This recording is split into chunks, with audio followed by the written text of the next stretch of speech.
players in mind. As I just said, I am a moron when it comes to basically all this stuff. I watch all the YouTube videos with the highlights and the fun music behind them, and that's kind of how I make my opinions on guys. But then I also just read all the people that actually do the tape work. So I think we were all going into the draft thinking, let's get receivers. If they at this point, it's just trust Shane, trust Dable, trust the process, borrow that from Philly, and I think there's a chance they go with a receiver if they truly feel like there's a number one there.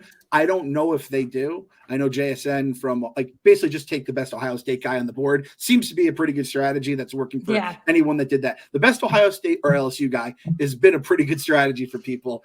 But I think they're going to go either linebacker or cornerback just because I don't think there is a receiver. It's not like a receiver heavy draft where I don't think there's – and where they're picking, it's like a double whammy. So I think they're going to probably, and again, I've heard from people say this is a good cornerback draft and you can never have enough cornerbacks. It's like starting pitchers in baseball. Just keep stacking them. They're going to get hurt. They're going to occasionally disappoint. So just keep stacking them until you can't stack them no more. Adoree probably has another year or two here, and then you don't know what's going to happen with him. Maybe they'll just keep having him return punts, see what happens there. That was a great idea. That drove me crazy immediately. That's the thing I think all Giants Twitter was united upon. We all were like, that's a terrible idea. I'm pretty sure I literally tweeted why is he doing this? And he got her, and I was just like, are you fucking kidding me? Like, I think I just need to stop putting things into the atmosphere because it comes to full fruition. I'm just like, what the hell? Like you're right. That was a united moment amongst all of us. Yep. So that was a good one. So, I mean, there's no players I have in mind. You could tell me, you could list 100 players and you could honestly tell me that you could just make up names of let's get that guy. Yeah. I'll watch his YouTube highlight reel. He'll look awesome because guess what? Everyone looks awesome highlight reels. Yeah. That's why they're highlight reels. Exactly. And we'll go from there. So, but for me, I do want one point. I want at least one interior lineman. I'm going to have to believe that Evan Neal is going to become better. Andrew Thomas is locked in. I wish Nick Gates was playing center for us, but he's not. Bredesen, hopefully he can keep it up and doesn't get hurt, keep up the improvements we saw from him last year, but you still need to get interior linemen. Get my guy Daniel Jones again.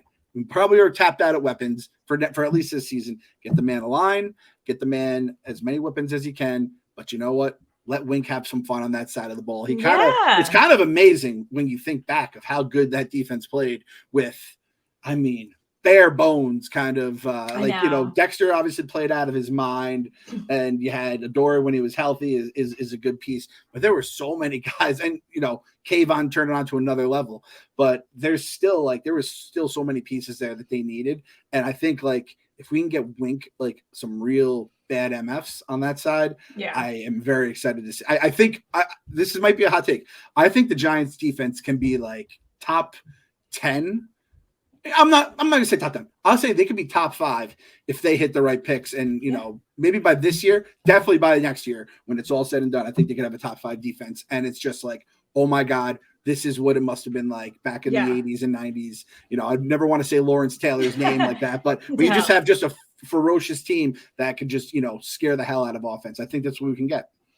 I agree with you. And, my take on that, it might not be as hot as that, but listen, I definitely think I agree with you. It's definitely, you put it out there.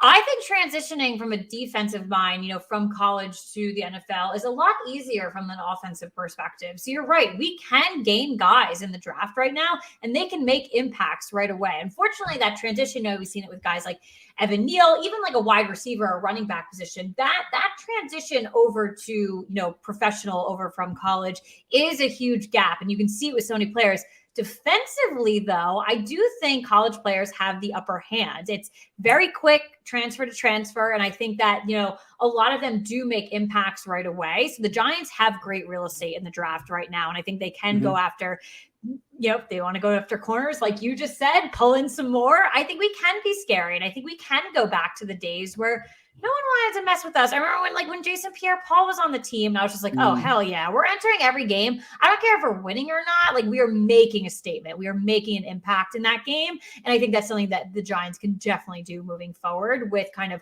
where we're at right now and just kind of filling in the gaps that we need. Yeah, because you have Dexter there. They're not letting him leave. No. You have Kayvon, who's going to be on his rookie deal. Ojulari, I don't know if he's ever going to just stay healthy, but if he can, Leonard Williams for at least another year or two. We'll see what happens with his extension. But it's like those four guys are just game wreckers right there, especially if everyone's healthy. And then you build up the linebacking core in the DB room, and you have McKinney and you have Adoree'. It's like there is like it's so weird how it's like we have really good talent, or we just had garbage talent last year. And it's like we just upgrade that and we kind of make everything work. And again, you saw it with what's it called, the guy they signed from Minneapolis. Like we have speed. Give Wink speed. I saw what Wink did in Baltimore, man. He made life a living hell for people. So get him his kind of corners, and he could just send the house. And if he has the fact that we did this with the corners we had last year was amazing. And we all said it. Adoree' is the one guy who can't get hurt, and they threw him back, and he was gone, and McKinney was gone, and they made it work with Love, and they made it work with Rowe, and it was unbelievable. Yeah, we've got great names, like even the guys you literally just listed off there that were gone for a decent amount of time. But, we're going to get everyone back. We're going to be healthy.